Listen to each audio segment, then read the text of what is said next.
Welcome back to the Ball Game Podcast. This is week 2 of the MLB season, and we're here with Nate once again and a very special guest, Nick. We talked about Nick a little bit in the last episode, so what's up, pal?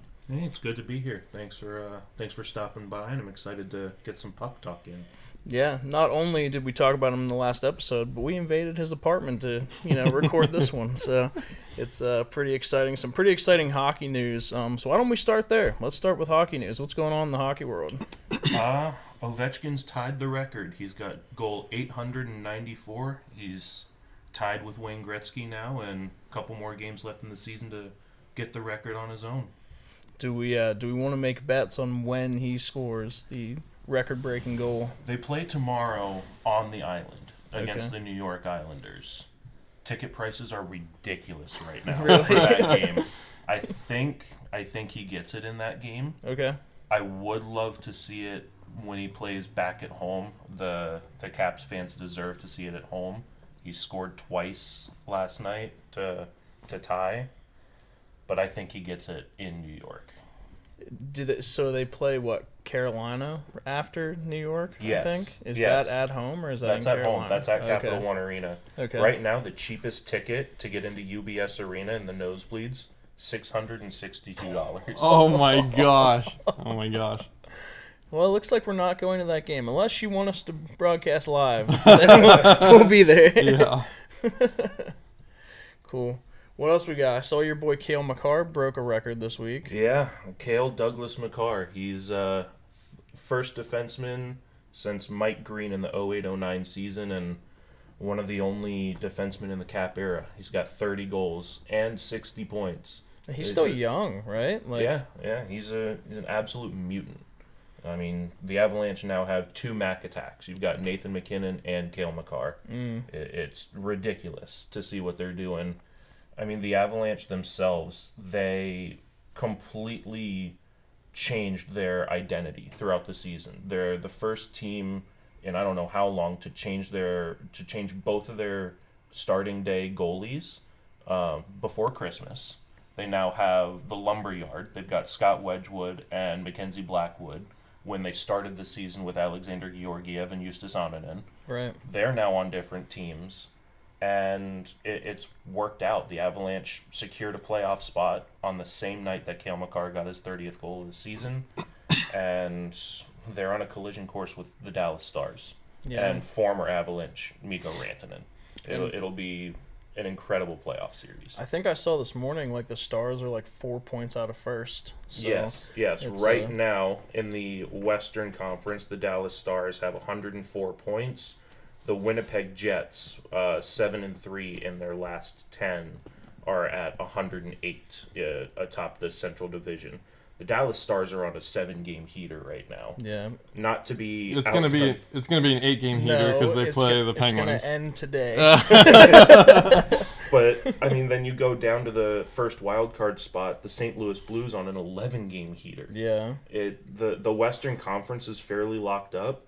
I mean, today's April 5th. The last day of regular season games is April 17th. We've got 12 days left in the regular season.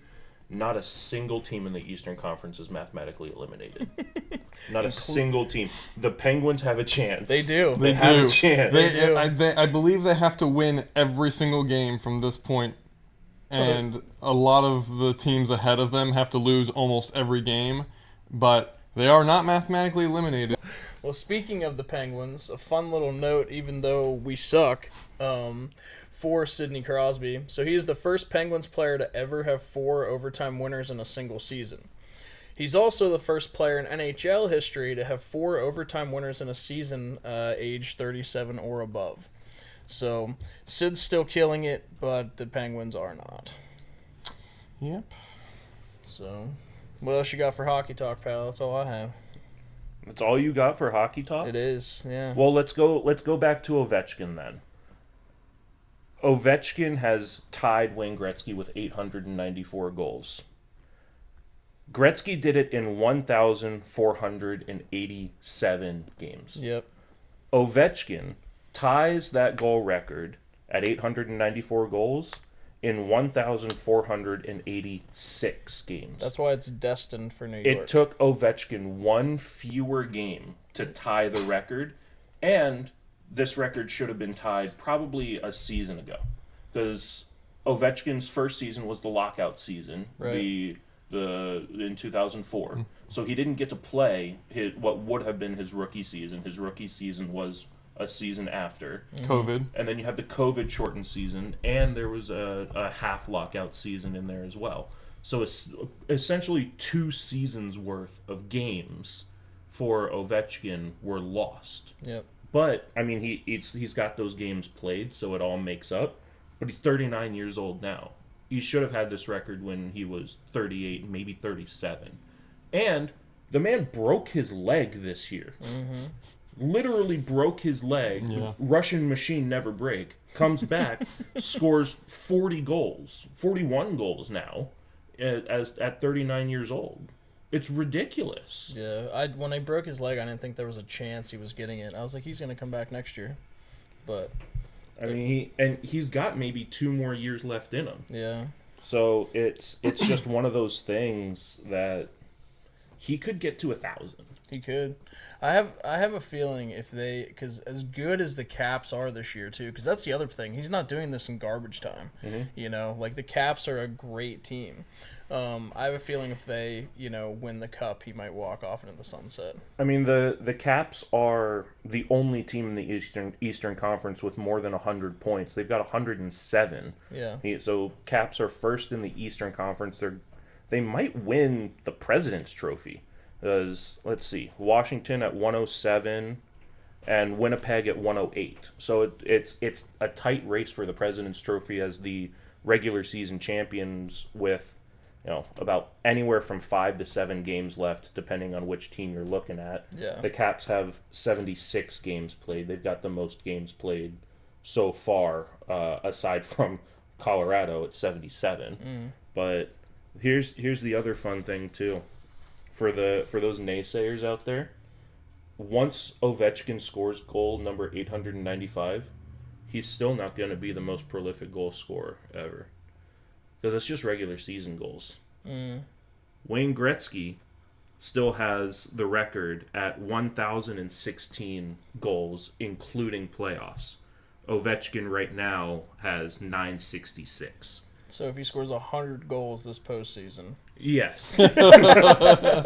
Ovechkin still has about 50 goals to go. Yeah. To get the total goal record. And there are people saying, and they're not wrong, they're kind of putting a damper on the parade here, but there is an argument to be made that the playoff goals are harder to come by. Sure. First off, you got to get into the playoffs, Right. which the Capitals have done. They've secured a spot in the playoffs, and Ovechkin has his cup. But you got to not only get into the playoffs with your team, but then you got to be that playoff performer. Yeah. So if the Capitals, if Ovechkin plays 2 more seasons and the Capitals make 2 more runs at it, there's a chance that Ovechkin could get to 1,017 goals and break that record, but I still think that 895 is the magic number. Sure. And they're gonna have a ceremony mid-game. It's gonna be capped at 7 minutes. Yeah. We saw last night when Ovechkin scored the tying goal. All of the Capitals came off the bench, congratulated him. And they paused the game for about 4 to 5 minutes while the crowd celebrated him and his achievement. But I think there should be 2 celebrations. Honestly, if we're gonna do this right, we've got a celebration potentially at UBS Arena tomorrow for Ovechkin to break the record and stand alone for regular season goals. Because you've got the commissioner of the league, Gary Bettman, and Wayne Gretzky traveling around as Gordie Howe did when Gretzky broke the record. So there will be a ceremony capped at 7 minutes whenever and wherever he breaks it. This is a fun story that I heard about that too. It took Gretzky about 10 calendar days after he tied the record to break it. Oh. So you've got you've got the commissioner of the league and Gordie Howe traveling city to city. Finally, For 2 weeks. Finally, Gordie goes down to the locker room, looks at Wayno, and says, "Can you speed this up a little bit?" And he scores that night. So there's a chance that that Ovi could be snake bitten. I don't think he will. Not with the tear he's on, dude. Like, No. like I texted my buddy the other day. I was like, Ovi's 3 away. He goes, "Did he get a hat trick tonight? I feel like he hasn't scored." I said, "Dude, he's scored in every game the past 4 days." He was plus 1,900 to score a hat trick last night, and he almost did. Something we talked about yesterday that everybody noticed. He gave the nod to his coach Spencer Carberry. I don't want to be out there for the empty net. Yeah. So he wants 895 to be scored on a goalie. Which I mean that. Everybody respects. Yeah, we talked about that. Like that would be cheap. I feel like. Yeah. So especially for him because he's the ultimate competitor. Yeah. He could have easily gotten the hat trick, but he chose not to out of respect for the sport, which is Well, and what that did is it allowed former Boston College standout Ryan Leonard to score his first pro goal on the empty net. This kid's on a tear. We're going to talk about Ovechkin and his tear. Ryan Leonard on Sunday, 6 days ago, he was enrolled at Boston College taking classes. The Eagles get knocked out of the NCAA tournament, so he gets signed by the Capitals in his entry-level contract. In Boston, the Capitals are playing, so Ovi and the Capitals are out at the Boston College bars partying with Ryan Leonard, and Ryan Leonard gets to take his rookie lap in his first NHL game at TD Garden in his hometown in his home region of Boston and Massachusetts. All of his Boston College teammates are there cheering him on. He has one of the best rookie laps I've ever seen. Hits crossbar twice, bar down and bar up. Nice. It's an incredible clip. He doesn't score, but he gets all of that attention, and then he scores his first professional goal on an empty net on a night that Ovechkin ties Gretzky's record. Wayne Gretzky, not only in the building, goes down to the locker room to join in the celebration for Ovechkin, calls out Ryan Leonard, congratulates him. What a 6-day tear for this Dude, kid. Absolutely. less than a week ago he was taking classes as a normal college kid like everybody else. Yeah. And here we are. And here we are. Yeah. Can't relate. Yeah. Do you remember my favorite Wayne Gretzky stat? Go ahead and share it. If you take away every single one of Wayne Gretzky's goals, he will still be the highest point total scorer in NHL history. Yeah. He has that many assists. Wow. Wayne Gretzky, total assists, 2,223. So taking away all of his goals, he still has over 1,000 points. Gordie Howe, total points, 2,010. Wayne Gretzky, total assists, 2,223. He has 213 more assists than Gordie Howe does have total points. That's unbelievable. Well, that's why he's the great one. Yep. The Great 8 and the Great 1 now tied, and we'll see what happens the rest of the season. Hell yeah. I'm excited, man. We've got 12 days left, so we should do an NHL playoff preview. Just Absolutely. Straight episode. Yeah. We got to wait for one of these Eastern Conference teams to be eliminated. Yeah, seriously. Which will probably happen with the Penguins today, I would think. Sid's going to score a goal, and they're going to lose 7-1. Well, at some point, somebody's going to talk about the Boston Bruins and their fall from grace. They're currently dead last in the Eastern Conference on a 7-game schneid. Well, they traded away their captain, so yeah, that'll do it. Yeah, they weren't good, and then when they got rid of him, they've just been destined for doom the rest of the year. Yeah. So yeah, the East is interesting this year. It's kind of good for the West, man. Let the West get after you. But I feel like every year the East is like this because we just talked about it last year. Like almost all of the Eastern teams were not eliminated from the playoffs a week before. Yeah. The year before that, I feel like it was the same thing. They were not mathematically eliminated a week before the end of the regular season. It seems like they cannibalize themselves. Yeah. I mean, the battle for these 2 wild card spots has been going on all season. I mean, looking at the standings now, Columbus and Detroit tied at 77. Right ahead of them, one spot out of the wild card, are the Rangers at 79. And then good for the Montreal Canadiens and Ottawa Senators. Those are the teams sitting in the wild card spot right now at 81 and 86 points. Yeah. There's only one Canadian team right now, two now actually, that Vancouver's been on a 2-game losing streak and St. Louis has been on a tear. At one point, all 7 Canadian teams were in a playoff spot. And it's been a hot minute since all 7 Canadian teams have qualified for the playoffs. Yeah, very long time. Did you look at the clip of the Blues and Penguins game in overtime? Which clip? The clip of the penalty that was called in overtime? No. No? No. Oh, You're going to make me man. put my ref hat on, aren't you? Yeah. You're going to make me put my ref hat So on. the reason the Blues are sitting so high in their slot now is because in overtime they were playing against the Pens. The Pens came back by a, I believe, 2-goal deficit in the last period and brought it to overtime with less than 30 seconds left. And then here we are watching overtime, and Letang comes in and does what probably is considered slashing, but hasn't been Probably considered is slashing. but hasn't been called the entire game. And so what do the refs do? They call that one call, which we know is going to decide the entire rest of the game. And lo and behold, 4 men on the ice, the Blues score the golden goal to put themselves in the slot now. Yeah, I didn't see the clip, so it was slashing. I told you to watch it. It's also Chris Letang. Chris Letang's, That's the problem when you have one of the oldest teams in the NHL and they don't have the foot speed to keep up with the hottest team in the NHL. Or the You're stamina. going to take tripping penalties, hooking penalties, slashing penalties, because you have to use your stick to keep up with the faster players. Yeah. I think you should watch the clip. Do it live. No, I'm just kidding.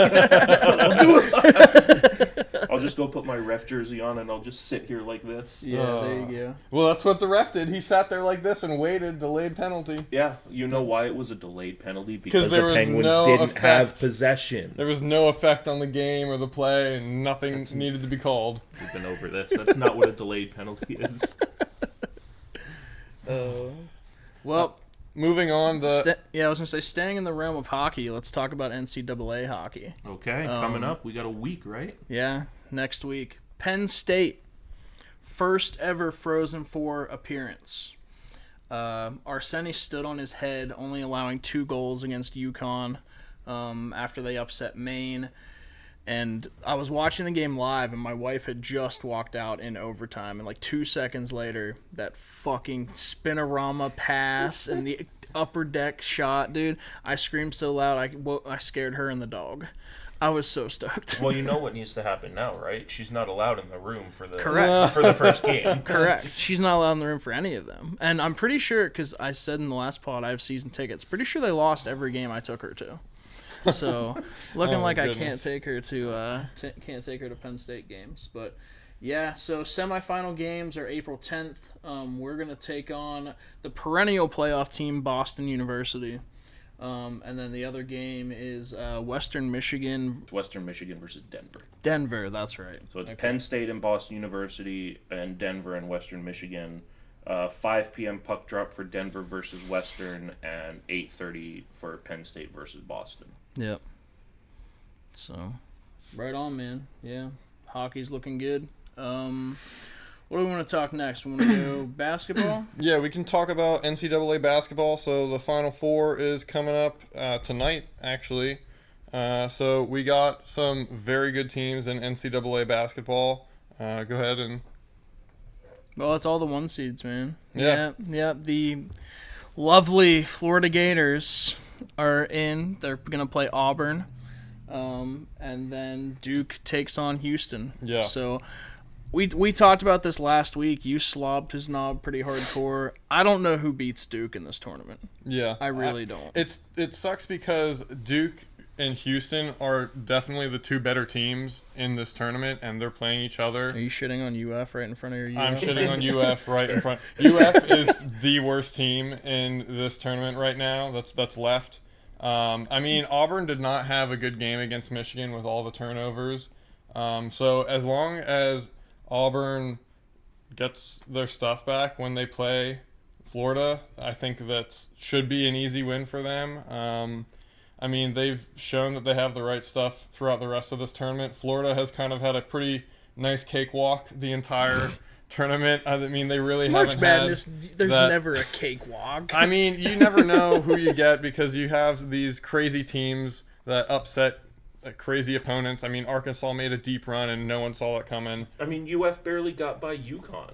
Yeah. Don't tell me it's a cakewalk. Yeah, but UConn's a UConn two-time was- defending U- national champion. Wasn't Florida down like 10? Yeah. UConn is not the Final same 5 team minutes? that they were. They might be the two-time defending national champions, but they were also the 8th seed, so they're not the same team that they once were. Seed is just a number. Seed it's is just called a March number, but Madness for a reason. There's a reason that they're seeded that way. Anyway, Florida has had the easiest trip out of the 4 teams that are remaining, is all I'm saying. I feel like Houston's had an easier trip than I Florida. did too. I mean, Houston usually, we talked about this last night, like Houston's always there and they're always good, but I don't watch any of their games. Like they just seem to kind of cruise in the tournament or get upset right away. But the cool nugget about the Auburn-Florida game is that, you know, Florida's head coach was the first hire that the Auburn head coach made when he took that job. Nice. So it's gonna be fun to watch Florida then come and beat them. yeah. But Auburn needs to take care of the ball. Right. The last game that they played, they could not take care of the ball. They had, I think, 19 turnovers Yep. for the whole game, which is not great. The assist-to-turnover ratio was poor. So if they want to beat Florida, they got to take care of the ball. And the Houston-Duke game, it should be a good game still, but Duke is just, I mean, they're destined to win this tournament. Yeah, Cooper Flag's the dude. I mean, it is the first time since 2008 that all 4 1 seeds are in the Final Four. Yeah, which is crazy, and like you said earlier, that's why it's called March Madness, because you rarely see the 1 seeds make it this far. Yeah. Or all 4 1 seeds make it this far, I should say. So some coaching shakeups already. So as expected, Maryland's head coach left for Villanova. But we have a surprising front-runner for the Maryland job. So Nate Oates, the current head coach for Alabama, is the front-runner to take the job in Maryland because, according to reports, he's tired of the distribution of NIL. He's tired of it all going to the football team in Alabama. So might as well go to a school that has a really shitty football team. You know what these schools need to do, especially in the SEC? They need to invest in NCAA hockey. Why not? I mean, so I'll take it back to hockey because that's what I know. So in club hockey especially, you've got 2 realms of club hockey. You have the American Collegiate Hockey Association, the ACHA, which has been around forever, and then there's a group of college programs that split off into the AAU program away from USA Hockey. The state of Florida has dummied the entirety of AAU in nationals. Two years in a row, the state of Florida has swept D1, D2, and D3. Now is the time for these schools to get into the realm of NCAA hockey.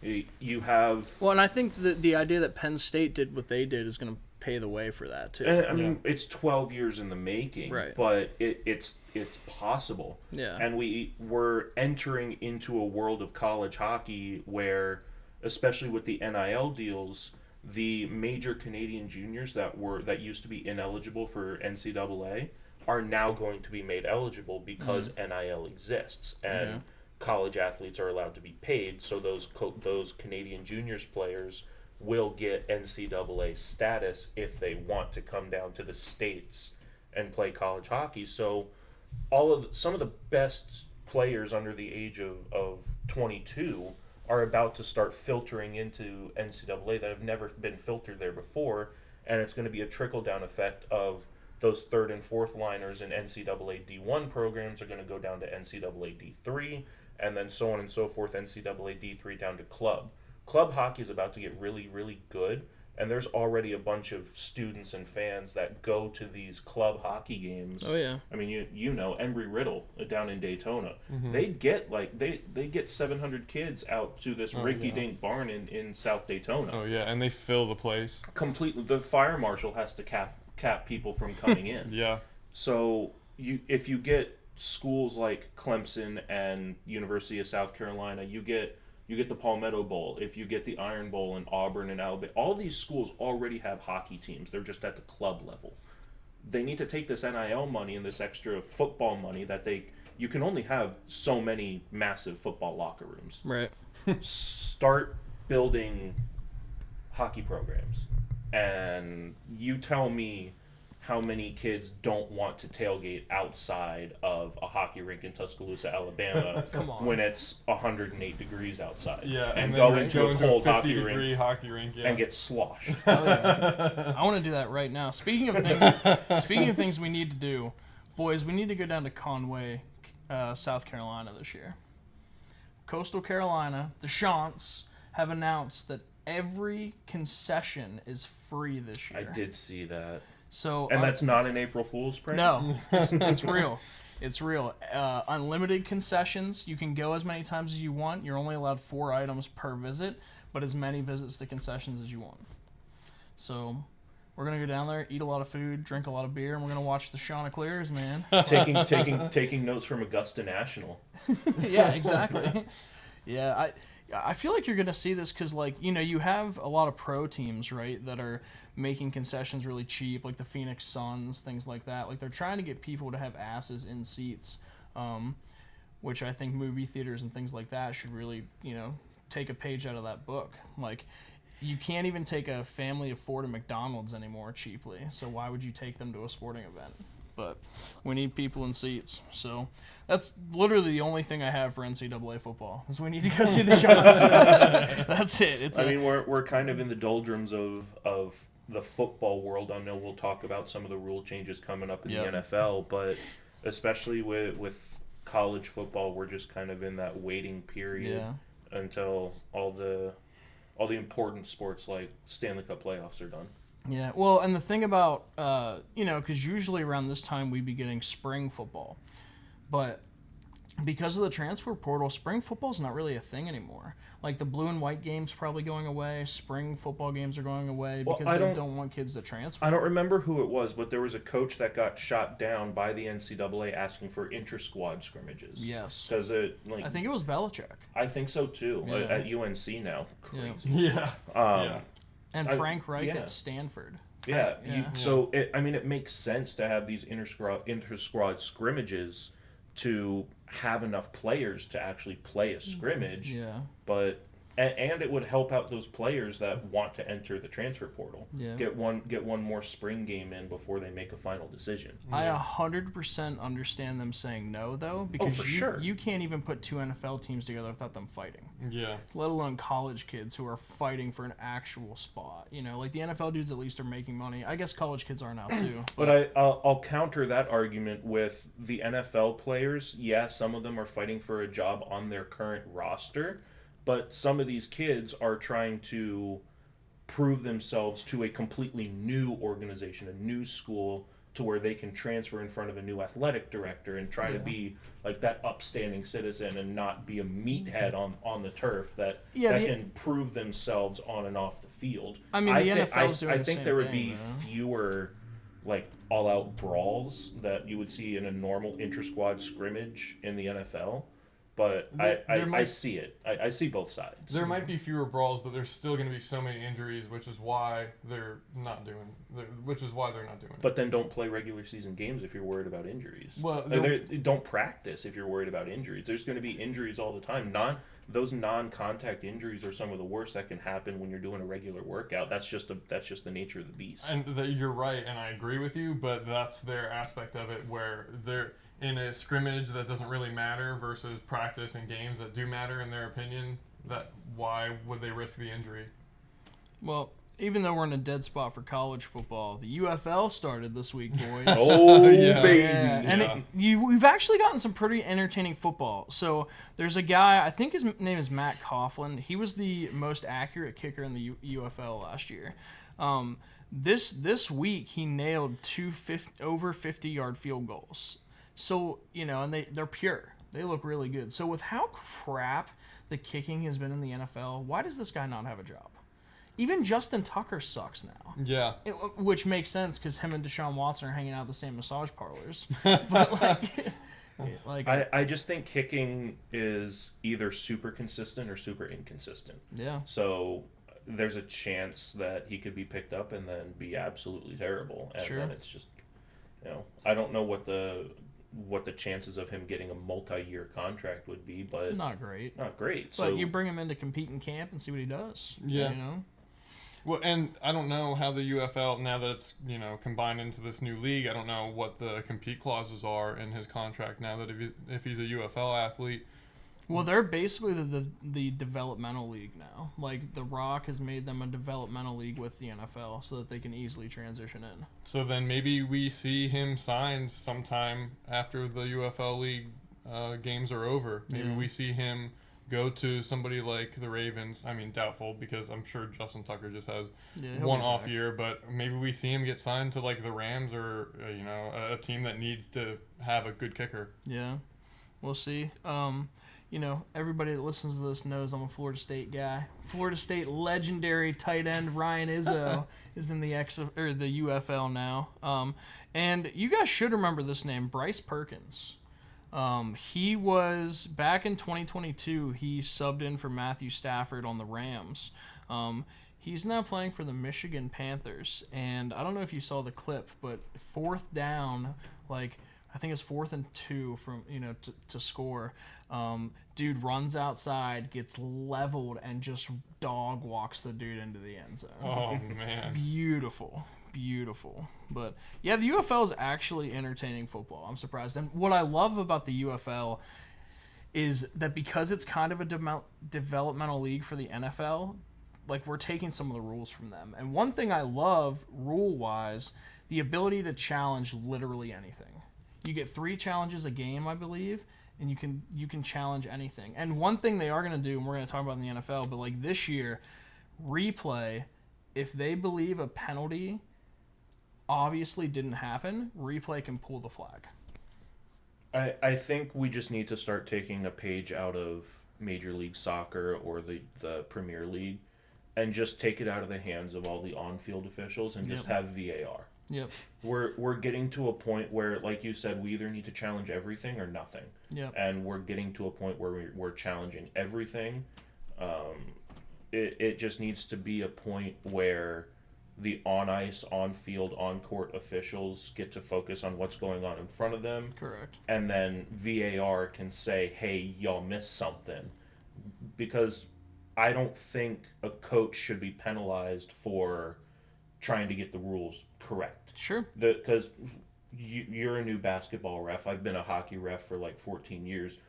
Everybody misses something at some point. Mm-hmm. I don't think a coach should be penalized for saying, if he was very clearly a foul or a penalty, I don't think a coach should be penalized for saying, hey, can we get this right? Right. So I think VAR or an eye in the sky in some way, shape, or form needs to make its way into every single sport to kind of take that off the on-field officials. Yeah, especially because there's such a huge shortage in referees in literally every sport. VAR would be a huge helping hand, and it wouldn't take jobs away because the jobs would still be necessary for people to see things happening in real time.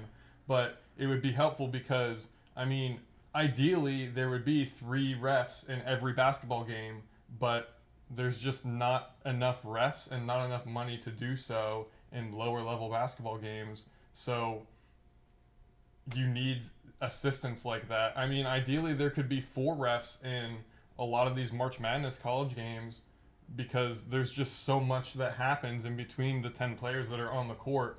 And to have that happen, to have VAR watch over that would be a huge helping hand. It wouldn't hinder in any way because, like you said, we're all human beings. We all miss things. And especially on a football field where there's 120 yards of action and 22 players going at it, there's going to be things that are missed. Well, it's going to do the exact opposite of what you're saying. It's not going to eliminate jobs. It's going to create jobs. Yeah, exactly. And don't you think, like, you guys are officials. I've never officiated anything except for club games in college where I was just like, hey, don't do that. You know? But, like, the idea that if VAR can come down and be like, hey, you guys missed that, doesn't that take away when a coach is in your face, like, what the fuck are you doing? Like, why did you miss that? And the pride thing is That's an never argument. going away. Like, I'll tell you right now, that's it's never not going to go away, but it may be easier. I've kicked out parents in an 8U game.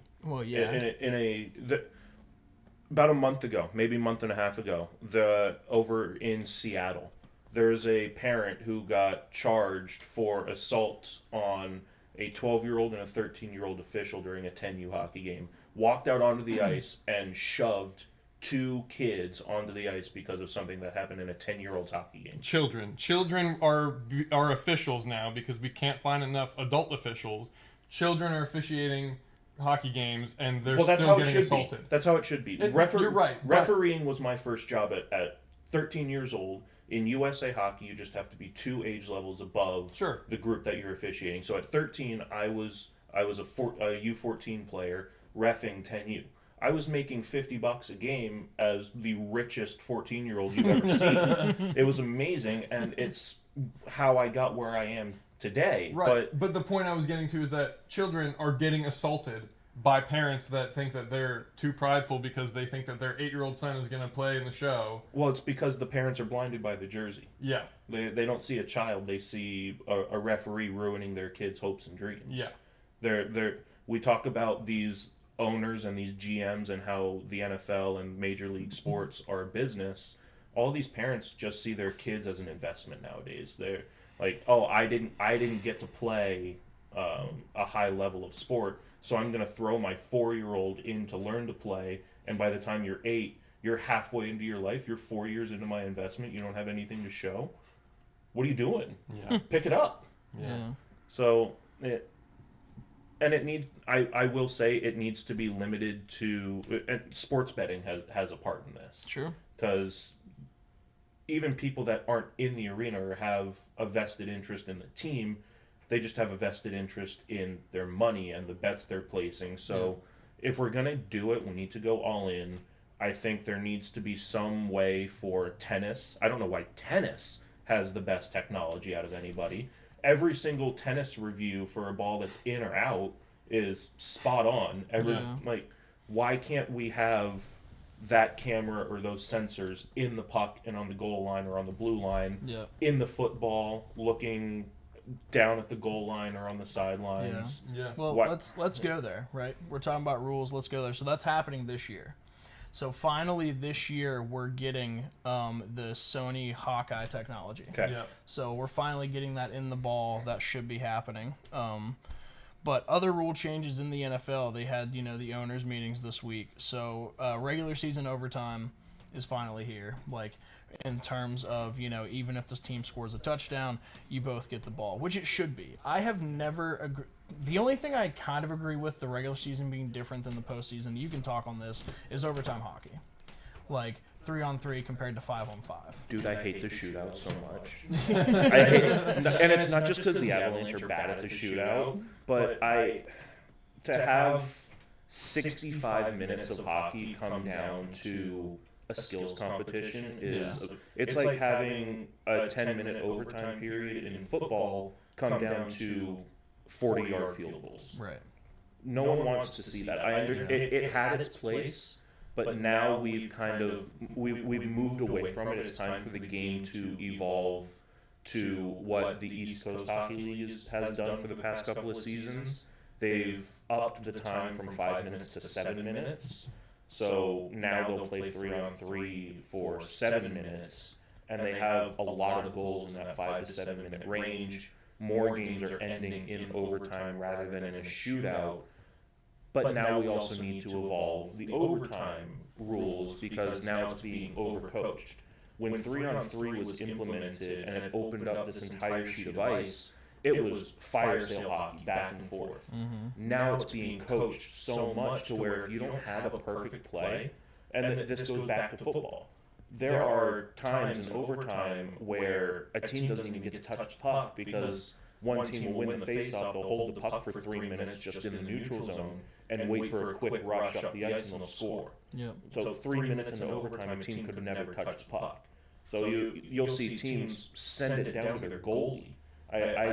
a lot of talk has been about creating a half-court rule. Like if you enter into the offensive zone over the blue line, then you can't bring it back over the red line. Something needs to change in the current NHL overtime format in the regular season. But like you said, playoff hockey, you just play a regular 5-on-5, 20-minute period until somebody scores. And it doesn't matter how many periods we go. Like, the most recent is the COVID bubble. Yeah. Columbus versus Tampa, 5 overtime. Yeah. 5. You They played. basically played 2 full games. You almost played 3. You almost played 3. You played the regular three periods of regulation, 3 periods of overtime. Oh, yeah. And then a period and a half. You played 2.5 hockey games. Yeah, and when it was in the bubble, like there's other games waiting to come on. They Like, didn't get to believe, play. Yeah, I believe they pushed it. That's when people started to find out about the Carolina Hurricanes social media and how good they are. Like, they were just tweeting at the NHL, they won't get off the ice and let us play our game. It was fantastic. Yeah, them and the LA Chargers are like the peak social media teams. Yes. And then you have the Pirates, who I think are absolutely Well, atrocious. you just have millennials and Gen Z entering the workforce, running social media for these prolific teams, and it's amazing to see just the comedy that comes out of it. Yeah, absolutely. So let's go through all these rule changes for the NFL. So first off, we'll just put them out there because this is the big one. Tush push got tabled. Kind of like last year with the dynamic kickoff, that got tabled, and then Roger Goodell went out to eat with dudes and, was politicking. To Just being do it. dudes. Yeah, Guys being dudes. Just being dudes, going down to his basement in the recliner with peanut butter M&Ms, peanut M&Ms, so they tabled that. They also tabled, so the Detroit Lions proposed 2 rule changes. The first one was playoff seeding, because they had an issue with what happened last year where they and the Vikings would have been like the 1 and 2 seed in the NFC, but because they're in the same division, one of them was not even hosting a playoff game. Oh, boo-hoo, wah. Yeah. Don't talk to me about playoff seeding. The NHL playoff seeding is garbage right now. They need to go back to 1 through 8. Get rid of this wild card stuff. Again, going back, Dallas and Colorado being a first round, that should be like round 2, round 3 stuff. Yeah. So it sounds like you know how the Detroit Lions feel, and you should be on their side. I am on their side, but they should stop complaining about it because it's happening in almost every sport. Yeah. Well, I'm hoping we don't get that with the NBA this year, because like the Lakers and the Warriors are on a path to play each other in like the first round. yeah. And I don't want that. As good as both those teams are playing, give me that in the Western Conference Finals, dude. But anyhow, so yeah, that got tabled. And a rule they proposed that did not get approved is the Detroit Lions did not want an automatic first down for defensive holding and interference. Do you know why they didn't want that rule? Because last year they were the number 1 team in penalties by defensive backs. Yeah. So no, that got shot down.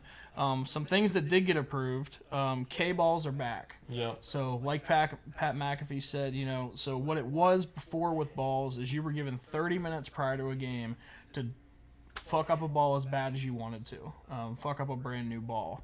Now the kickers can bring their own balls. So he said we're going to see a lot more moon balls from punters. Like we're going to see a lot better kicking.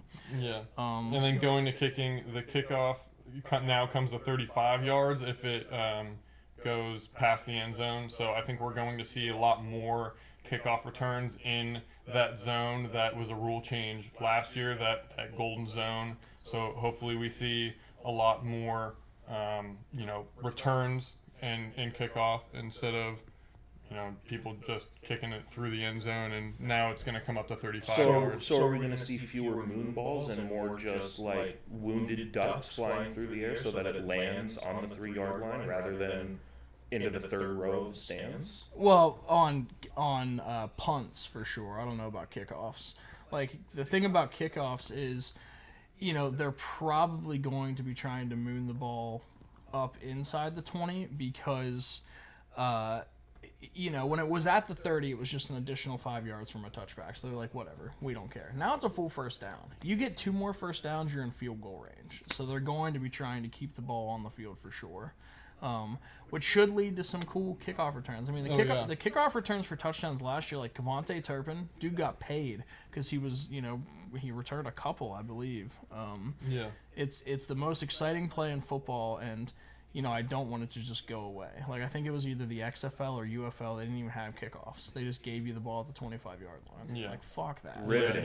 Riveting. The kickoff returns are coming back now. Instead of, how many years ago you should just take a knee in kickoff returns every single time, or fair catch every single kickoff return. But after touchdown, the kickoff returns, not the punt returns, we're getting good plays off of kickoff returns, and I think the 35-yard line, if they kick it through the end zone, is going to help that too. Well, I look at this like I look at when the NL got the designated hitter. All you're doing is giving dudes who probably wouldn't have a job. Yeah. Like, we have dudes that are kickoff specialists that's just what they do. Yeah. They're probably your 7th corner, your 6th receiver, but they're very good at this. Right. So, just a couple, the NFL's kind of in a dead spot as we wait for Aaron Rodgers to get off ayahuasca and figure out what he wants to do. Welcome to the Steelers. Yeah, very much. No. But, so, couple dudes. Trey Lance continues to bounce around the league. He's signed with the LA Chargers. Julio Jones announced his retirement yesterday. He can get back to sports betting. Yeah, there you go. Cardinals tight end Trey McBride became the highest paid tight end in NFL history. Signed a 4-year, $76 million extension. The Raiders put to bed any idea that they're going to draft a quarterback in the first round by signing Geno Smith to an extension. So 2 years, $75 million. It's pretty good. That is very good. Pretty good for a dude that was bounced around the league for how many years now? Yeah, for a comeback player of the year contender, he has really come back in this league. Yeah. $75 million for 2 years. And back with Pete Carroll. And back with Pete Carroll, too. Of all people, yeah. So, $75 million for 2 years is incredible for what used to be a backup or possibly even third-string quarterback at one time. Yeah. So, and, good for him. So, the most important news for me out of the NFL this week is we got our newest voice of Madden 26. Mr. Scott Hansen from Red Zone is going to be the voice of Madden football. Yeah. I am stoked. Get Charles Davis and Brendan Gaudin the fuck off my screen. That's all I got for NFL. And then before we get to baseball, just one more thing. The NBA.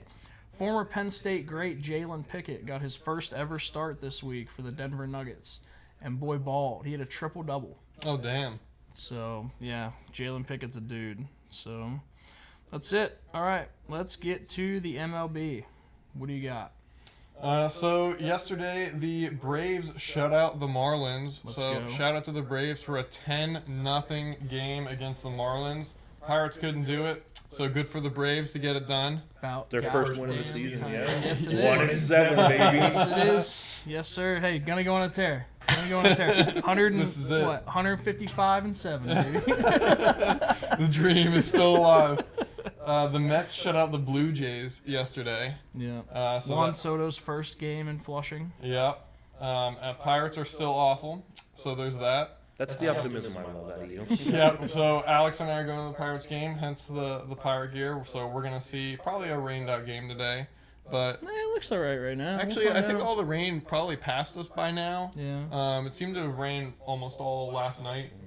So hopefully the rain has passed us and we get a pretty good game today. If anything, I'm going to cheat completely on my diet and eat every new item at PNC Park. So if you'd like to know if anything's good, the Polish cannonballs do look very good, and we will update you next week on those. I'm going to put them in and around my mouth. Yes. And then the Phillies give the Dodgers their first loss because Real Muto glued his bloody hand together by cutting his thumb opening a water bottle. So he opened a water bottle, cut his thumb open, threw some balls to the pitcher, realized there was blood on the ball, glued his hand together, and started a rally. And gave the lead. Baseball has some of the most freak accidents. Like Dustin May last year, right? Like coming back from whatever surgery he had, tears his esophagus eating a salad. Yeah, like what? Freddie Freeman is currently out because he fell in the shower. Like Nick Gonzalez broke his ankle tripping over first base off of a home run. He hit a home run, walks around, and trips over first base, breaks his ankle. Like, I know this stuff happens in other sports, but, like, you know, you're a hockey guy, you know. Like, very rarely do you know what's wrong with a hockey guy. Upper body, lower body. That's all we get. I mean, they know, obviously. Yeah, but we don't. Undisclosed upper body injury. Like, okay, so you either have a hangnail or your arm is broken. Or your ribs There's are no crushed. Right? Yeah. Yeah, 100%. Yeah. So, that's what you got? Yeah. So some big stuff, right? I mean, Aaron Judge is on a tear. Ugh. Everyone was saying the Yankees weren't going to be good and Aaron Judge was going to take a drop off. You know, ESPN's getting drugged currently because they did their top either 100 or 50 players for this season. And after the year Aaron Judge had, they put him at 4. It was Shohei, Bobby Witt, I think, no, not Soto. I forget who was third. Mookie Betts. Mookie was Betts, third, yeah. And then Aaron Judge. And everyone around the league, including a bunch of Pirates guys, are like, what are we doing? Yeah. It should be Shohei and then Aaron Judge and everybody else. Yeah, I mean, we're going to see Aaron Judge in person today. Dude is a monster. Yeah. I mean, he is massive. We're going to see what he looks like in person today, and we'll let you know. But, I mean, every time we see him on TV or we hear other casters talk about him, like, the dude is massive. Yeah, and he needs to teach O'Neal Cruz how to catch a fucking fly ball. Oh my god, that'd be nice. Don't even get me started. So yeah, you know the Braves and the Pirates still suck. The Padres. No, the Braves shut out the Marlins. Get out of here. Look, my Rockies had 3 men on base, bases loaded in the 10th inning, and they still lost 6-3 Yeah, to the A's. A's. They cost me money yesterday. So, if you're betting on the Rockies, you're a sad man. I wasn't betting on the Rockies. I was betting against the Athletics. That's fair. So I'll get to it. The Rockies have some studs on their team, and I'll get to it in our next segment after we go through the highlights. Yeah, so do the Pirates, but our pitching and their pitching's so ass it doesn't matter. We have like maybe 2 studs on our team, and the rest of them are good, not great, and then the rest of them are dog shit. So the Padres and Dodgers, man, I can't wait for that series. These 2 teams are on a collision course for insanity. If the Padres can stay healthy this year and they get Yu Darvish and Joe Musgrove back, it's going to be a hell of a competition out west. And you still have the Giants. Like, the Giants have some too. pretty good all-stars as well. Yeah. Rafael Devers is still struggling. I don't know how he did yesterday, but dude started the year 0 for 18 with 15 strikeouts. So he had been told for years and years and years that, you know, he was their starting third baseman. They bring in Alex Bregman and they just tell him you're not our third baseman anymore. And apparently that didn't sit too well. So I heard Eric Hosmer talking a little bit yesterday, and he says he thinks the Red Sox are trying to get rid of him. They're trying to push him out. So we'll see. Jonathan India is a freaking badass. Yeah. So he looks like Jack Sparrow. Last week he got hit directly in the face.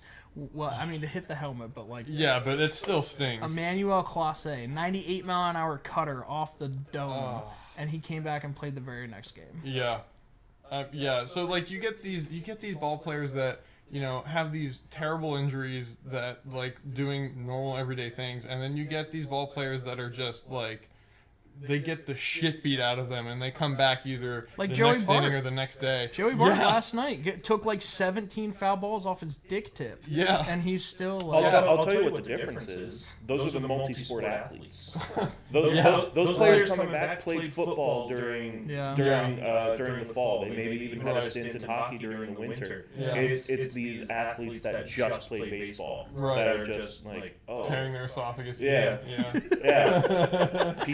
Piece of grass just cutting their throat. Because Joey Bart, I mean, he took how many foul balls? Like one to his throat, another one to the side of his helmet, and like these were like 100-mile-per-hour off the bat foul balls from the torpedo bats. Yeah, from the torpedo bats. Yeah, come and like they're knocking his helmet off. Yeah. Like they don't feel good, even with all of the protection that you have. Yeah. Oh, they don't feel good? Do you want a 100-mile-per-hour ball to your face with a helmet on? With a helmet on, sure. Without a helmet, no. It still stings with a helmet on. Speaking of injuries, Spencer Strider began his first rehab assignment with Gwinnett last week, so He's my comeback player of the year. I'm really hoping he gets back because the Braves need him and Acuna real bad. Yeah. Nestor Cortez, first game back in New York. 3 pitches, 3 home runs. Saw that. Welcome back to New York. 3 for 3, baby. Yep. Jesse Chavez is back with the Braves again. This is the 6th time he's been with the team. He signed with the team this week, pitched 1 inning, was cut, and re-signed 2 days later. This dude sucks for everyone except Atlanta. So, I don't get it. No matter where he goes, we always bring him back. The Reds made some history this week. That's not good history to make.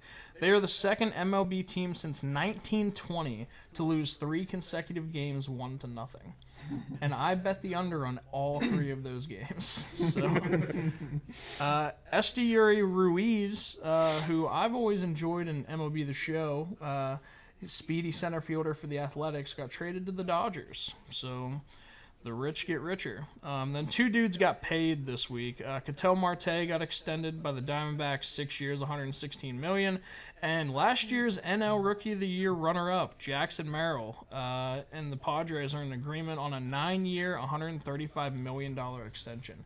You know what was going on while this happened, Nate? Tell me. Paul Skeens was doing a GQ photo shoot. Yeah, he was. There is That man's not staying in Pittsburgh. There is no chance that man is in Pittsburgh past 2028. Yeah, I mean, we saw yesterday there were people wearing Yankee jerseys with Skeens, Skeens Yankee on the jersey. back. Yeah. Which, I put this on our Twitter, but anyone that has a problem with that, fuck you. That's hilarious. Like, that is such good trolling. Yeah, it's funny, but it's also sad.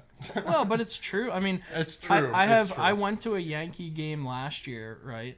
And I sat with the bleacher creatures, and they were talking about the Pirates. I don't know why. It was a Yankee Braves game. Like, I guess we live rent free in their heads, right? Yeah. But they were like, "Can't wait till O'Neal Cruz and Paul Skeens are on our team, man." Yeah. Like, Yeah. we're the feeder team for the Yankees. We just Yeah, are. it's always how it happens. I mean, and then Nick was even asking me the other day, we keep seeing all of these big contracts to rookies. When are the Pirates going to sign Paul Skeens? Well, that's the to thing. a- Is to a Skeens big next? deal? I don't think. I don't think so. I I don't- think they're going to wait until the last year of his rookie deal, offer him No, something. they're definitely offering him. There's no doubt in my mind they're offering him. He's not going to accept. That sucks. Like, he says all the right things, dude, but come on. He's got Livy Dunn. Can you imagine if they went to the Dodgers, how much money they would make? Yeah, but I don't think they're offering him. I truly don't believe they're offering him. We talked about this yesterday. I don't think Bob Nunning has the money in Well, his that's- pocket I think to he's broke. actually give him any deal, I think let alone a good deal. I think everybody's missing the point here. Livy Dunn and Paul Skeens are going to take all of their pro money, their NIL money, and they're going to start a new MLB team in Baton Rouge, Louisiana. Their dog's name is Rue, so I mean, man. maybe. Welcome to the MLB, Baton Rouge, They're Louisiana. going to call them the Baton Rouge Curves. Yes. For those of you that don't know, the Double-A team for the Pirates that's in Altoona, they're called the Altoona Curves because of a historic railroad curve that happens to be in Altoona. So for a 5-game stint, they are going to be called the Altoona Livies. Really? Yep, Because of her curves? because of her curves. If we're going to talk about minor league teams rebranding, it's going to be the Chesapeake Bay Sox. Rebranding into the Chesapeake Bay Oyster Catchers. Nice. And that logo. That logo is something. Dude, so I talked about it last time, right? But, I work for the Harrisburg Senators now, and once a year they become the Harrisburg Mayflies because they're on the island in the middle of Harrisburg, and the Mayflies are- eat you alive, Yeah. dude.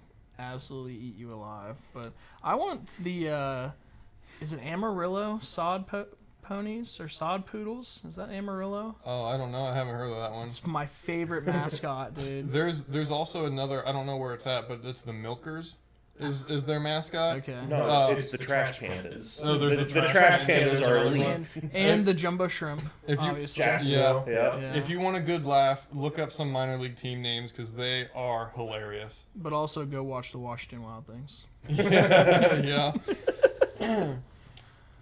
Is that all you got? Yeah, that's all I've got. So- what about you guys? We got a few future record breakers, I think, that are contenders for this season that I think we should talk about. Okay.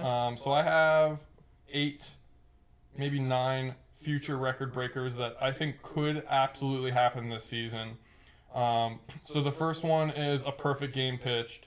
So the most recent one is by Domingo Germán on the Yankees, and this was very recent. This was back in 2023, but I think the Giants have Logan Webb. He is a very big contender that could absolutely pitch a perfect game this season. A 4-homer game. The most recent we have is JD Martinez on the D-backs. That was in 2017, but as we've seen, Shohei Ohtani have a very good season last year with the Dodgers. I think this season he very well could have a 4-homer game. I mean, he's tearing it up already at the beginning of the season for the Dodgers. When they pitch to him. Yeah. Which we didn't even talk about. Like, the Braves looked like they might get their first win the other day, and then the Dodgers come back to tie it, and then Shohei Ohtani first pitch in the bottom of the 9th, walk-off homer. Yeah. Yeah. Won me money, so whatever. So I think he is a very big contender for a 4-homer game. It's going to surprise you. I bet it's Eugenio Suarez. Dude only strikes out or hits homers. He's going to come across a team where he slugs 4 this year. Yeah, I think it's very possible. I mean, there's a lot of bullpens that just don't go deep enough to support that. So 4 homers could very well happen this season. A 7-hit game. The most recent one is Brandon Crawford on the Giants, and that was in 2016. And the Padres have Luis Reyes, and I think he could very easily have a 7-hit game. He stinks this year. He's not doing. I mean, it's only a week in, but he's not hitting anything. Game 8 of the season, right off immediately. I mean, listen, I'm writing the Pirates off. I wrote them off day 1. I think, but that's what I'm saying. Like, he stinks, and we're only in the 3rd series of the season. That makes me think that he's due. Like, he's due for a 7-hit game. 7. You got to come off the bat 7 times, man. You're right, which is very rare to happen, but I think it absolutely happened. I mean, we saw. What about Andrew McCutchen? He went 4 for 4 last night, baby. He went 4 for 4, but he only came up to the plate 4 times. So, but we have somebody like look at what the Yankees. I mean, they went through their rotation 6 times. Yeah. So it was funny. I think some of them came up to the plate 7 times. Was it Fort saying on Sportsnet Pittsburgh yesterday? He's like, yeah, it's not a great sign when your 9-hole hitter hasn't even hit and the other team is there through their 3rd time through the rotation. Yeah, exactly. You got a cycle run on you in the 3rd. Yeah. Yeah, it's not good, but there's a lot of teams out there that don't have deep bullpens that, I mean, and they'll pluck their pitcher halfway through the 3rd inning, and it very well could easily have a 7-hit game. And Luis Reyes is the first series of the year. The Brewers already had a position player pitching in 2 games. So the Rockies used eight pitchers yesterday, so whenever they play the Rockies, count on that. First game of the series, they used 8 pitchers. Good Lord, dude, who started? I wish I could tell you. I couldn't tell you a single player on the Rockies except for Brendan Doyle. What I will say, though, I found this stat. The Rockies are 2nd in ERA for starting pitchers. Oh. They only have a 1.64 average ERA for starting pitchers. That's pretty good. They're 1-7, but, well, their starting pitchers are doing sick. all right. So, speaking of the Rockies, I think an unassisted triple play, that record is currently held by Eric Bruntlett on the Phillies in 2009, and I think Ezekiel Tovar could very easily. The shortstop. Yeah, he could very easily break the record for unassisted triple play. So that one is a little bit more situational because it's different to have a 4-homer game or a perfect pitch game, but to have an unassisted triple play, like, it could happen in literally any game, and it's very situational. You have to have at least 2 people on base to have it done. But the Rockies are good at that. The Rockies are good at having men on base. Exactly. When they're on defense. The Rockies are very good at putting people on base, so even though their starting pitchers don't send them home, the Rockies are very good at getting people on base. So I think that their shortstop could very easily have a good unassisted triple play, break that record. I was just looking it up because we'd be doing a disservice to not bring this up. You were talking about the starting pitcher ERA. Mm-hmm. Paul Skeens, first pitcher since earned runs became an official stat to post a sub-2 ERA with 175 strikeouts over their first 25 appearances. Yeah. Insane. Stud. Absolute stud, but our bullpen doesn't care. Well, Right. and the offense is helping them out, right? I didn't know they had an offense. They get to use bats at the home plate? Oh, I mean, Brian Hayes hit a home run when we were down 42-3 yesterday. So, I mean, that should help. Yeah. So that gets me to my next record broken, a 20 strikeout game. I think there's 3 possible contenders to pitch a 20 strikeout game. Paul Skeens being one of them with the Pirates, Yoshi Yamamoto being one of them with the Dodgers, and then Dylan Cease being one of them with the Padres. I think all 3 of those are wrong. It's going to be Hunter Green. You think, yeah, Hunter Green. I was thinking Hunter about Green is a fucking stud. Hunter Green was on the list, and I was like, so looking at the other ones, I think the other 3 are more likely to get it, especially because Dylan Cease on the Padres, he already has 22 games with double-digit strikeouts. So here's how... He's 29 years old and has 22 games, and he has, so being a 29-year-old vet, I think he has the experience to be able to reach a 20 strikeout game. Maybe, but if you saw him pitch against the Braves the other day, you wouldn't think that. I mean, as bad as the Braves are this year, they chased him out in the 4th inning. But so how I look at pitchers that have a lot of strikeouts is, and I don't know how accurate this is, but how much they trust the defense behind them. Yeah. If you're the Reds, do you trust anyone behind you except for Ellie De La Cruz? I don't. I don't know if I can name another position. Maybe Matt McClain, but he'll be injured by June 2nd. Yeah. Like, yeah, no. If I'm Hunter Green, like anybody trying to get a hold of a ball is gonna hit a home run at Great American. So I think Hunter Green's gonna get that if anyone gets it. I mean, this that's a good stat because the Padres have an incredible defense. right. So All their dudes are players. yeah. Yeah. But the record is currently held by Max Scherzer on the Nats in 2016. Who he got pulled in his very first start this year. Yeah. Yep. And Jack Leiter has been tearing it up for Texas, and he got pulled because of a blister, and now he's on the 15-day IL. Yeah. So the amount of dudes on the IL pitching this year already, Yu Darvish, Jared Jones, Jack Leiter, Kumar Rocker got rocked his first game. Yeah.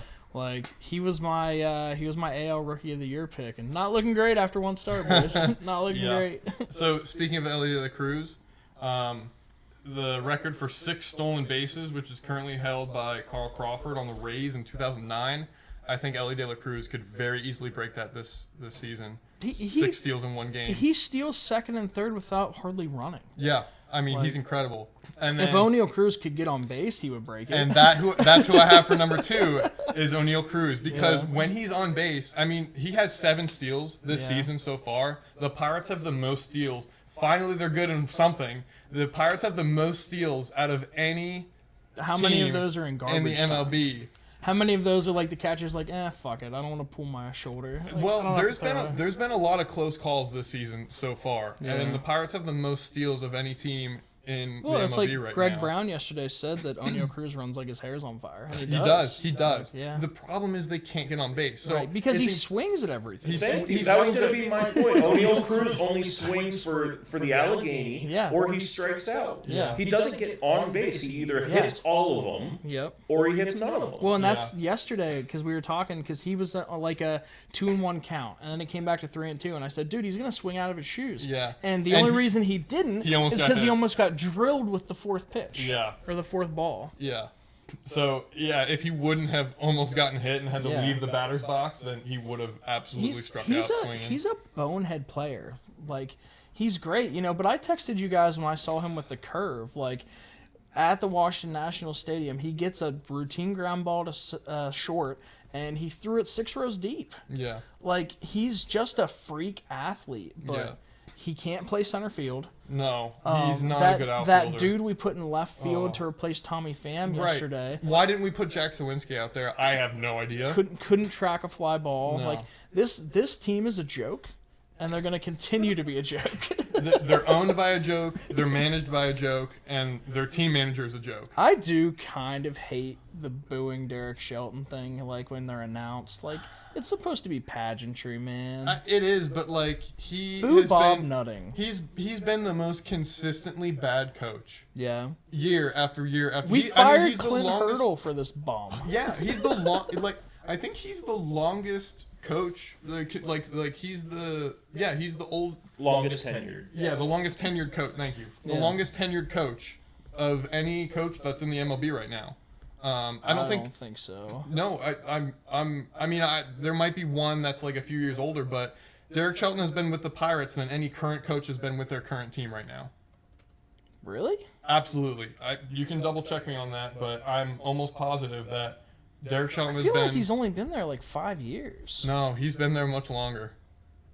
But Derek Shelton has been with the Pirates for longer. And he's got what, like a 22% win percentage, something like that. It's garbage. As of the 2025 season, the longest tenured active MLB manager with the same team as Kevin Cash of the Rays. Okay. Led the team since 2015. Okay. Florida State graduate. Let's go, Kevin. And then, when did Derek Shelton join the Pirates? Because it was around the same time. No, Kevin Cash has been there since before I was out of college. Well, it Shelton- just said 2015. Yeah. Yeah. So Derek Shelton joined No in like way. 2017, 2018. No way. Jamie, pull that up. 2019. Okay. Okay, so 6 years. I was wrong, but I'm sure Dave Roberts has been with the Dodgers longer than 6 years. I don't know. Had to have been. Well, then he's been the most consistently bad tenured coach. Okay, well, I mean, that's fair. That's absolutely the Yeah, truth. he's There's no need to fact check that. He's probably the shittiest MLB coach there is. Yeah. I love that. Yeah, Jamie. But so we just talked about 6 stolen bases. If O'Neal Cruz or even IKF, if they could get on base, then I think IKF needs to not be on this roster. Him and Colin Holderman need to take a long sabbatical, go sit on the beaches of Mexico, and go play for like the, I don't know, Guatemala Chihuahuas. Get off my baseball team. I think IKF was better on the Pirates in August than he was now. I mean, I don't know Fair. what they did in spring training, but he's gotten worse. You're in spring playing training. your team that gave you your rise to prominence. Do something, bro. Yeah. Like, when he came up with the Yankees, they're like, oh, this guy's pretty good. He can be a catcher. He can be a third baseman. He can do all these things. Yeah. And now he can barely field a ball behind second base. Right. Why do we have him at shortstop, stinking it up there, and why do we have our shortstop out in center field, stinking it up there? What are we doing? Because Jared Triolo needs to play. That's 100% what it is. They want Jared Triolo because him and Shelty do bumps in the bathroom behind the freaking... Yeah. Moving on. We just talked about 6 stolen bases. So 11 RBIs, I think, is another record that could be broken by Pete Alonso on the Mets. Finally got paid, so he doesn't have to worry about that anymore. Finally got paid, and I think he will pay that back with the 11 RBIs in one game. But does he have a torpedo bat? Doesn't need a torpedo bat. We can talk about that later. But we don't have to. Every sports show in the world is talking about that. Yeah, how torpedo bats they're not the next big thing. But the most recent 11 RBI is Mark Whitten on the Cardinals in 1993. So 11 RBIs in one game hasn't been broken since 1993, which is literally before all of us have been born. So we might be due to see an old record be broken this season by Pete Alonso on the Mets. How often are more than 11 runs scored in a game, let alone for one guy to drive that in? Right, but the Mets have the offense to be able to do it. They could. I mean, especially now signing Juan Soto to a big deal. Well, and Soto, so they're going to have to pitch to either Soto or Pete because I believe it goes 3 is Soto, 4 is Pete. So yeah, kind of like Judge last year having Soto in front of him. Yeah. You know, that's why people thought Judge was going to take a step back this year because he went from having Juan Soto batting in front of him to Paul Goldschmidt. Quite the difference. Yeah. And then I have a 9-inning sub-80 pitch count. The most recent record is held by Aaron Cook on the Rockies in 2008. Shout out to the Rockies. And I think the Cubs have Justin Steele that could absolutely break that.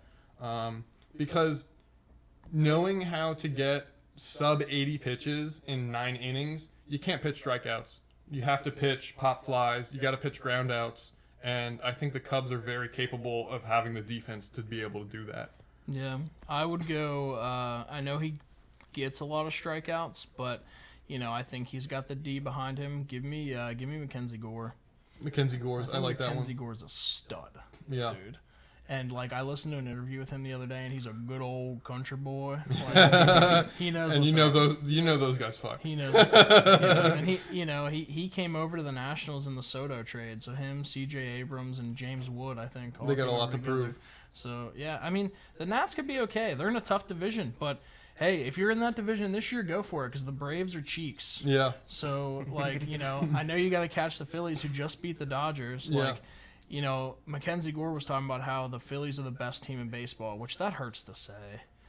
I don't want anything in Philly to be good. The food's all right, but they got cheesesteaks and that's it. Yeah, but I've had better cheesesteaks in Pittsburgh. So.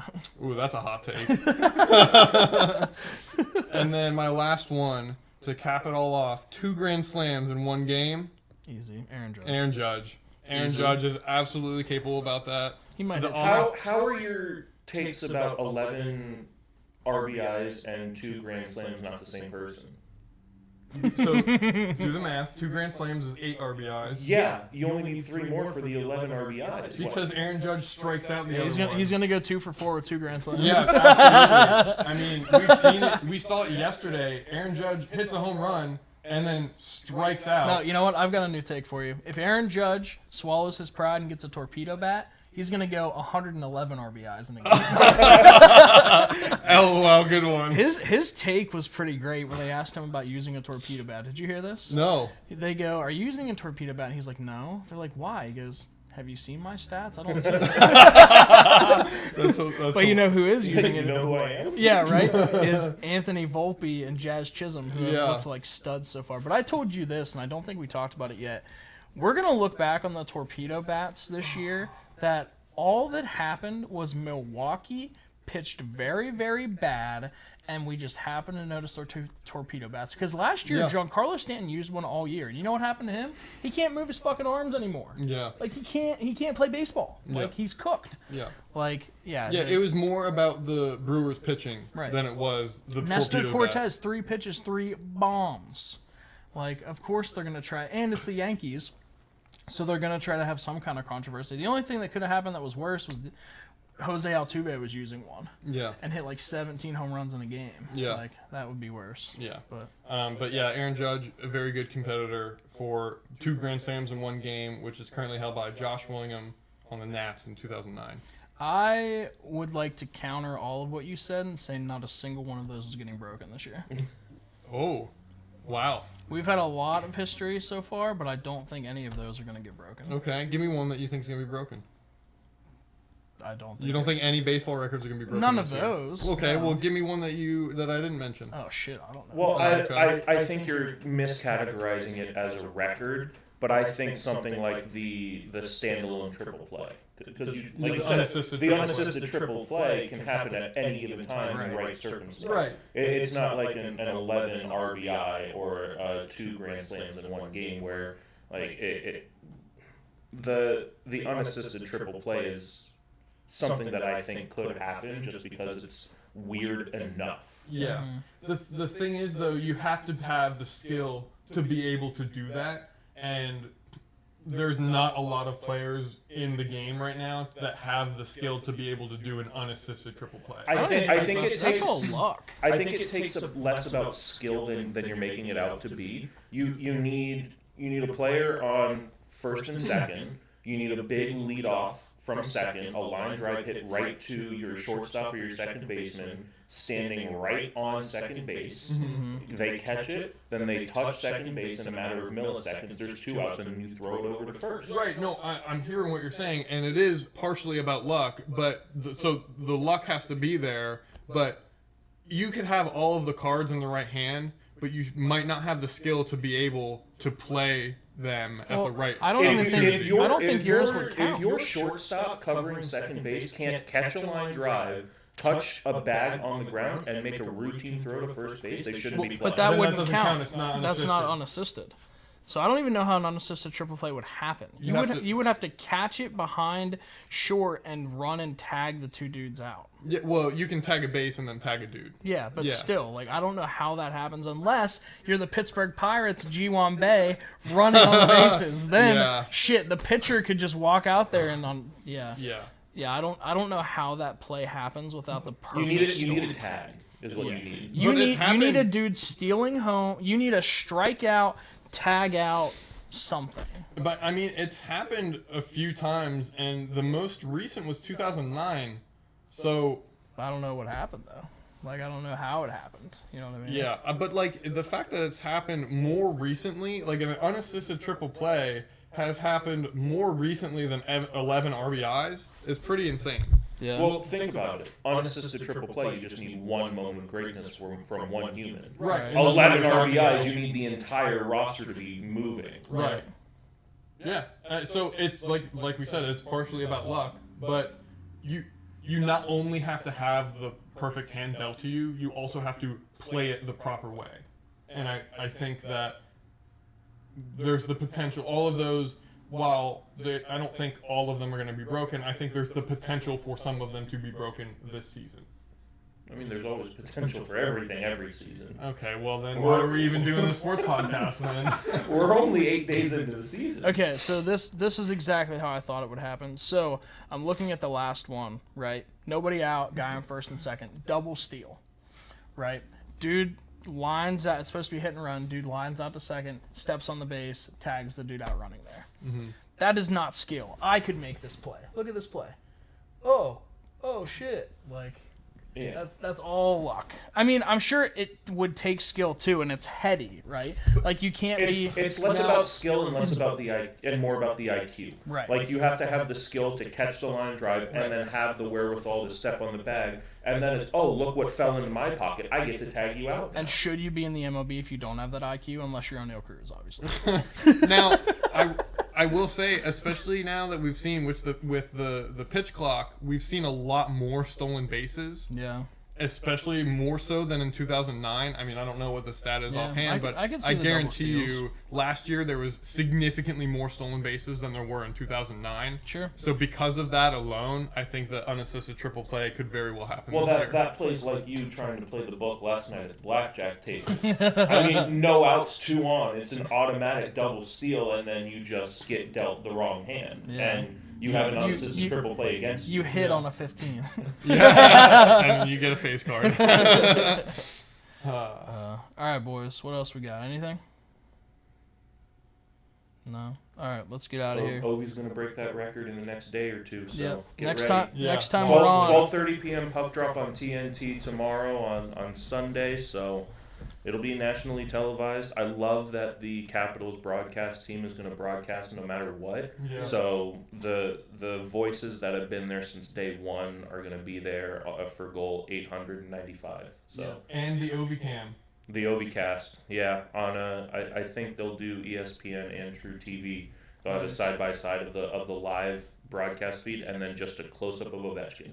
Yeah. Well, and I forgot to say this when you were talking about it earlier. Like, if my high school with 70 kids in my graduating class will take a 10-minute ceremony to celebrate a kid's 1,000th point, I think we can take a little time during the game to celebrate Alexander Ovechkin breaking the record. Yeah, so. I don't know how they're going to do it because all night last night, Gary Bettman and Wayne Gretzky were sitting up in the press box area. Right. It would have taken them 10 minutes just to get down to ice level and then start the ceremony. So I don't know if they're going to have them come out onto the ice for the ceremony. I would think at this point they'll be down there waiting because he's 1 away. Like last night he was 3 away from breaking it. So I want to get your take on this too. When Gretzky was retiring, he made it known his last season he was retiring. They put his 99 in his office in back behind the net. They painted 99 on the ice below the goal line. Do we see Alex Ovechkin's number 8 painted in that left wing face-off circle where he takes all of his one-liners? We better. Why not? Yeah, we better. But then we also need to see Crosby's 87 painted to the side of the net where he has all those tap-ins and deflections. Sure, why not? Absolutely. We're lucky, man. Like we're seeing 2 of the best dudes to ever play hockey right now. like between Sid and Ovechkin. Well, and you guys being up in this area and me being from Southeast Virginia, I got to watch Alex Ovechkin and the Capitals broadcast feeds just force-fed to me in the DMV area. Yeah. And it's so fantastic for the game of hockey that the two most prolific goal scorers in NHL history play in the southern climates. Mm-hmm. Like you had Wayne Gretzky getting traded from Edmonton to Los Angeles. That was one of the top 3 hockey moments in American history. Right. Between the Miracle on Ice and what just happened at Four Nations this past season. Yeah. Having Wayne Gretzky be a member of the Los Angeles Kings and introducing hockey to Southern California and the Southern United States, and now having Alex Ovechkin play every single game for the Washington Capitals. It's just so good for the game of hockey that they're in non-traditional markets when they're doing all of this. Well, Especially and Sid's probably never going to play for anyone but Pittsburgh. Or the Colorado Avalanche. That would have happened last year. That would have happened last year if it was going to happen. It would have happened this year. I don't think it's going to happen. If he does go anywhere, it's going to be the Avs. And as soon as he'll go to the Avs. But as soon as he signed a deal for $8.7 million again, I was that's just because that has nothing to do with Pittsburgh. That has everything to do with him being a superstitious nut job. Yes, well, but he's also he's superstitious not by costing them staying any in money. Pittsburgh. Yeah. No, that's because of the human he is. Like he built the Penguins program from the ground up essentially with Lemieux. So it's just one of those things that he wants to retire as a Penguin. He's gonna retire as a Penguin. It's just unfortunate that he's hurting the Penguins while he's doing it. We got you recorded now. He's retiring as a Penguin. You said it. That's fine. Okay. I said that if he goes anywhere, it would be to the Avs to play with McKinnon and chase a cup. I love the Pens. I would fucking eat that up if he went to Colorado. Well, so it's so great for this area to have Crosby retire as a Penguin, playing every single game with the Penguins.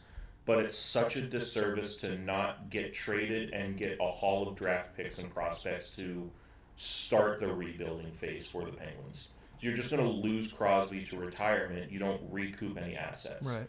The Avalanche went and got 5 new players for a boatload of assets that could have gone to Pittsburgh for Crosby. Well, and we could have done that even with Gino. Like, I think of the 3, Tanger probably would have got us the least, but instead of getting anything, we just kept these dudes around to continually not be a good team. And it's simultaneously the right thing and the wrong thing. Sure. It's a lose-lose scenario. You're standing by your guys, but you're also kind of screwing your team. Yeah, it's just one of those, you win some, you lose some, and you can only do 2 things in the game of hockey as an organization. You can either sell wins or you can sell hope. The Penguins are doing neither of those things. Right. They're not selling wins, and they have no hope for the future except for Rutger McGroarty, who scored the game-tying goal in the game we were talking about. Well, and the Igloo used to be a barn, man, and, like, do we sell out at all anymore? No. We had the record for sellouts for years, and now, I mean, shoot, you can't even convince people to go to the game. I mean, every single team has a fall from grace. The Detroit Red Wings made the playoffs 25 or 26 years in a row, right. And now they're 8 seasons removed from their last playoff game. They might get there this season, but Yeah. every team has that fall from grace. But you need to be able to draft in the NHL where they have such a strict salary cap. Yeah. That's rising over the next 3 to 4 years. Yeah. But I respect everybody's decisions to keep Gino and Letang and Crosby in Pittsburgh to finish their careers where they want to finish and where they've been their whole lives. Sure. But not moving on from them to get draft picks and prospects and cap room is a disservice to the organization. There's just no way around that. Well, and right now it's a disservice to the city because every team in Pittsburgh sucks. Like, it's tough. The Pens are bad. The Steelers don't even have a quarterback. Like, you might as well go get that guy from Giant Eagle to throw. Like, I think Tommy Maddox is still slicing deli meat at Giant Eagle, so maybe we could go get him. There's a video of Paul Skeens throwing like a QB1, baby. Yeah, QB1. he threw like 100-yard football. I mean, we've got Mason Rudolph, but all these people in Pittsburgh who are telling me let's go with Mason Rudolph, you were you wanted him replaced by Duck Hodges. Yeah. Don't tell me you want Mason Rudolph to be your starting quarterback. It's because he saved Christmas the one time. Yeah, now one everybody time. loves Yeah, him. and then he went into the playoffs and looked. Whatever. We're not going to get into Well, it. I'll actually take that argument into all of the Pittsburgh sports. You either sell wins or you sell hope. Yeah. Are any of the Pittsburgh organizations doing this? Yeah, the Steelers have consecutive winning seasons under Mike Tomlin. One playoff win, yippee, which means you don't get the higher draft pick and you're just out quicker. And the Pirates aren't selling hope for the future, But and do you know how they're easy not winning. it would be for that? Literally just sign Paul Skeens to a huge deal. They're not going to do that. Give him 10 years, $180 million. He wouldn't accept it, but at least put it out there that you offered it to him, and that gives you hope for this team. But that's going to cause such a rift between the team and the player when the Pirates inevitably come out into the media and say, this is the massive number we offered him, and he's rejecting us. We're just going to move on from him now. Which is why I think they're waiting for a big deal to be. If he's going to move on anyhow, you may as well try to at least get our asses in the seat. That's my thing. Yeah, well, the thing is, because of Bob Nutting, there's so many people that refuse to go to games just because of him alone. How about him walking up the rotunda yesterday? Yeah. What an idiot. Like, why would you walk up through the rotunda and get absolutely, I'm surprised no one's assaulted this man. I don't want that. It's the same reason you take a picture with a fan that's wearing a Sell the Team shirt. Yeah. Yeah. He knows what he's doing. He does. knows what he's doing. Yeah, he's playing the ultimate villain. I was asking him at dinner last night, is there anyone more hated in Pittsburgh? I don't think so. I don't think there's a single soul that's more hated than Bob Nutting. Yeah, I really don't think so. Maybe, what's that guy's name? I don't want to get into it. But there's a dude on Twitter that's not liked by a lot of people in Pittsburgh. But oh, yeah, no. He's was well loved, and he should still be well loved, but we won't get into that. All right, we're out of here. We'll see you next week. Hopefully Ovechkin breaks the record and the Pirates go on a streak. Okay, bye.